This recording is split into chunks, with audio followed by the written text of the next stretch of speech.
Cette conférence vise à faire émerger des solutions pour se débarrasser une fois pour toutes du plastique, mais aussi les partager au mieux à l'ensemble des pays, des territoires et des citoyens du bassin méditerranéen. Il s'agit, à travers un certain nombre d'ateliers, d'interroger l'ensemble des parties prenantes qui pourraient s'estimer victimes ou coupables du fait qu'on continue 30 ans après à toujours trouver du plastique dans les océans et sur les côtes. Ce n'est pas une approche des économistes d'un côté, des biologistes de l'autre, des spécialistes de la mer.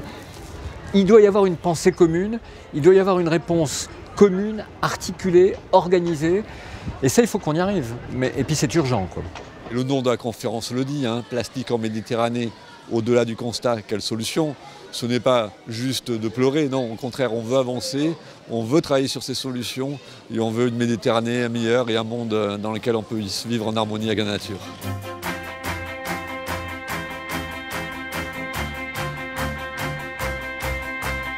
Le microplastique dans l'eau, en surface de l'océan, il y en a à peu près partout. C'est devenu ubiquitaire et c'est devenu comme un substrat, comme un rocher pour la vie océanique aujourd'hui. Si vous lâchez un particule de plastique dans le Rhône au 1er janvier, au 31 décembre, elle est déjà arrivée en Libye, elle est déjà arrivée même en Égypte. Donc l'eau trimballe tout ça tranquillement et disperse tous ces plastiques. Le déchet plastique, tant qu'on l'appellera déchet plastique, ça ne marchera jamais. Il y a 265 millions de tonnes par an de plastique produits sur la planète. Qu'est-ce qu'on fait des résidus de ces plastiques? Donc nous, l'enjeu, c'est de leur redonner une valeur. Et si on leur donne une valeur, là, il y a une véritable industrie à faire et à créer. On estime qu'il y a plus ou moins 250 milliards de particules plastiques qui flottent actuellement en Méditerranée.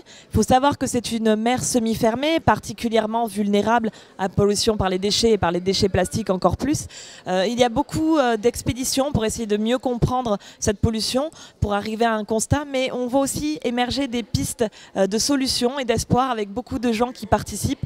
Et notamment, on a parlé un petit peu des gens qui participent à des opérations de sensibilisation qui viennent de pays notamment qui ont vécu des guerres très intenses et qui s'engagent pour justement lutter contre cette pollution. À chaque plongée, on trouvait des tortues étranglées de sacs en plastique.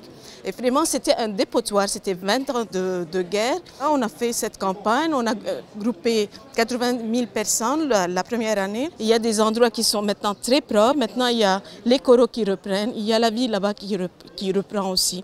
Il y a beaucoup de choses qui s'améliorent, mais aussi il y a beaucoup de travail à faire. Nous sommes ici parce qu'on a besoin d'assez de données, on a besoin de voir ce que les autres font, on a besoin de toutes ces données, de toutes ces campagnes, de tous ces slogans pour les utiliser dans notre campagne contre le plastique. The role of NGOs in combating marine litter in the Mediterranean is crucial. They can skillfully act on the science to society and science to policy interface, and they can actually contribute a lot in collecting marine litter information, also via citizen science initiatives. They can engage stakeholders into structured dialogues and in identifying possible solutions to the problem. They can disseminate best practices and eventually they can trigger the necessary notion of co-responsibility, which is very much needed in order to tackle the problem effectively.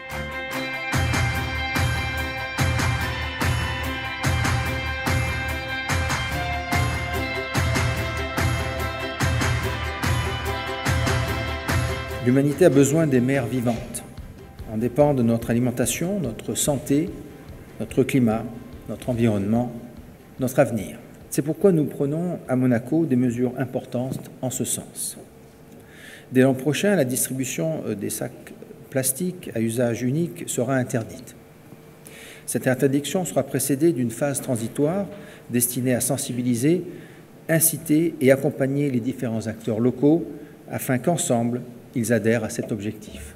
On n'aurait pas pu concevoir une conférence comme cela sans non plus impliquer la jeunesse. Notre volonté, c'est d'essayer de contribuer à améliorer ce qui ne va pas.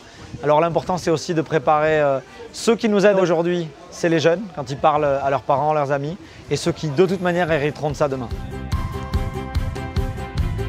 La conférence était accompagnée d'événements éducatifs, mais aussi d'une exposition de photos, parce que l'art c'est extrêmement important, les images c'est extrêmement important pour nous aider à comprendre, pour aider ceux qui n'ont pas envie, pas le temps ou qui n'ont pas eu l'occasion de suivre un jour et demi de conférence.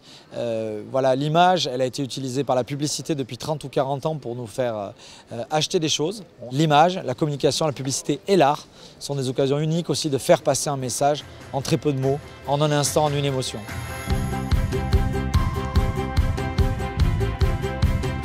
On a eu des intervenants passionnés, on a eu des coups de gueule, on a eu beaucoup d'émotions aussi avec des gens qui justement mettent en place des solutions, se sentent un peu seuls mais ils se disent mais ça y est, mais ça marche, nous on avance. Donc bon, ça donne envie de les suivre et c'est pour ça qu'on a à la suite de cette conférence voulu créer cette task force pour continuer à travailler ensemble. Ce qu'on veut, c'est aller beaucoup plus loin, c'est créer une dynamique et que cette dynamique puisse vraiment changer cette société du plastique aujourd'hui, une société plus durable.